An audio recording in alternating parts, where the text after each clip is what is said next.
Sir ಕರಾವಳಿಗೆ back to back ಭೇಟಿ ಏನಾದರೂ ಸ್ಪೆಷಲ್ ಟಾರ್ಗೆಟ್ ಇದೆಯಾ ಅಂತ ಸರ್? ಕರಾವಳಿಗೆ ಬ್ಯಾಕ್ ಟು ಬ್ಯಾಕ್ ಭೇಟಿ ಕೊಡ್ತಾ ಇದ್ದೀರಿ, ಏನಾದರೂ ಸ್ಪೆಷಲ್ ಟಾರ್ಗೆಟ್? ಯಾವುದು ಟಾರ್ಗೆಟ್ ಏನು ಇಟ್ಕೊಂಡು ಮಾಡಲ್ಲ. ಫಂಕ್ಷನ್ ಒಪ್ಕೊಂಡಿದ್ದೀನಿ, ಬಂದಿದ್ದೀನಿ ಅಷ್ಟೇ.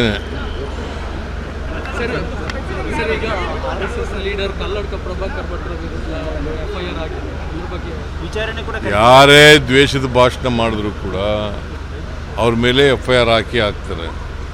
ದ್ವೇಷ ಸಮಾಜದಲ್ಲಿ ಒಡಕುಂಟು ಮಾಡ್ತಕ್ಕಂಥದ್ದು, ದೇಶವನ್ನು ಉಂಟು ಮಾಡ್ತಕ್ಕಂಥದ್ದು, ಒಬ್ಬರಿಂದ ಒಬ್ಬರಿಗೆ ಅಶಾಂತಿಯನ್ನು ನಿರ್ಮಾಣ ಮಾಡ್ತಕ್ಕಂಥದ್ದು, ಇದು ಯಾರೇ ಭಾಷಣ ಮಾಡಿದ್ರು ಕೂಡ ಅವ್ರ ಮೇಲೆ ಎಲ್ಲರ ಮೇಲೂ ಕೂಡ FIR ಹಾಕ್ತೀವಿ. ಮಹಿಳೆಯರ ಬಗ್ಗೆ ಬಹಳ ಕೆಟ್ಟದಾಗಿ ಮಾತಾಡಿದ್ದಾರೆ ಸರ್. ಈಗ RSS ರೀ ಆಡಿಟ್ ಆಗಬೇಕಂತ ಕೃಷ್ಣ ಬೈರೇಗೌಡರು ಹೇಳಿದ್ದಾರೆ. ರೀ ಆಡಿಟ್ ಆಗುತ್ತಾ ಸರ್ RSS ಕೊಟ್ಟರು ಅಂದರೆ? ಲ್ಯಾಂಡ್ಗಳು, ಬಿಲ್ಡಿಂಗ್ಗಳು ಗೊತ್ತಿಲ್ಲ ನನಗೆ. ಕೃಷ್ಣ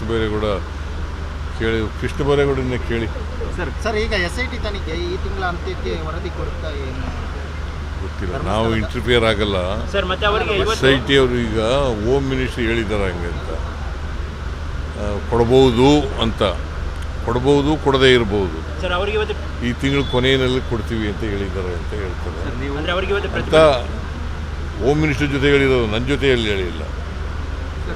ನಾನು ಇಂಟರ್ಫಿಯರ್ ಆಗೋದೂ ಇಲ್ಲ.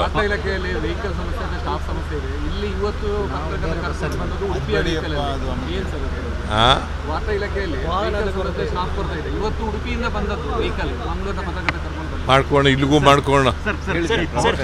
ನೀವು ಹೇಳ್ತೀರಿ ಹೈಕಮಾಂಡ್ ಅಂತ, ಬಟ್ ನಿಮ್ಮ ಕ್ಯಾಬಿನೆಟ್ ಅಲ್ಲಿ ಇರುವವರು ಪರಮೇಶ್ವರ್ ಆಗ್ಬೋದು, ಮುನಿಯಪ್ಪ ಆಗ್ಬೋದು, DKಶಿ ಆಗ್ಬೋದು, ಈ ತರದ ಟಾಕ್ಗಳು ಯಾಕೆ ಅಂತ ನೀವೇ ಹೇಳಿದ ಮೇಲೆ ಏನಂತ ಪರಮೇಶ್ವರ್ ಅವರು ಹೇಳ್ತಾರೆ DKಶಿ ಸ್ಟ್ರಾಂಗ್ ಇದ್ದಾರೆ ಅಂತ, KH ಮುನಿಯಪ್ಪ ಹೇಳ್ತಾರೆ ನಾನು ಸ್ಪರ್ಧೆಯಲ್ಲಿದ್ದೇನೆ ಅಂತ, ಪರಮೇಶ್ವರ್ ಅವರು ಹೇಳ್ತಾರೆ ಮುನಿಯಪ್ಪ. ಪ್ರಜಾಪ್ರಭುತ್ವದಲ್ಲಿ ಸ್ಪರ್ಧೆಯಲ್ಲಿರೋರಿಗೆ ನಾವು ತಪ್ಪಿಸೋಕ್ಕಾಗೋದಿಲ್ಲ, ಸ್ಪರ್ಧೆಯಲ್ಲಿ ಇರಬೇಡಿ ಅಂತಲೂ ಹೇಳೋಕ್ಕಾಗಲ್ಲ. ಪ್ರಜಾಪ್ರಭುತ್ವ ಹಕ್ಕು ಅವ್ರದ್ದು.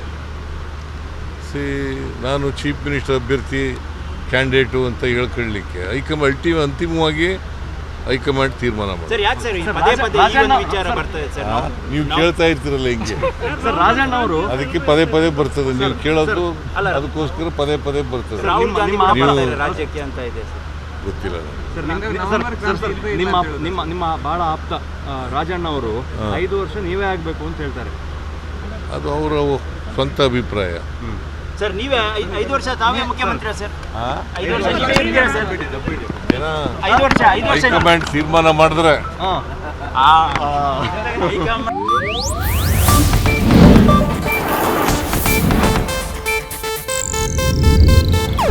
ಇದು ಏಷ್ಯಾನೆಟ್ ನ್ಯೂಸ್ ನೆಟ್ವರ್ಕ್ ಪ್ರಸ್ತುತಿ.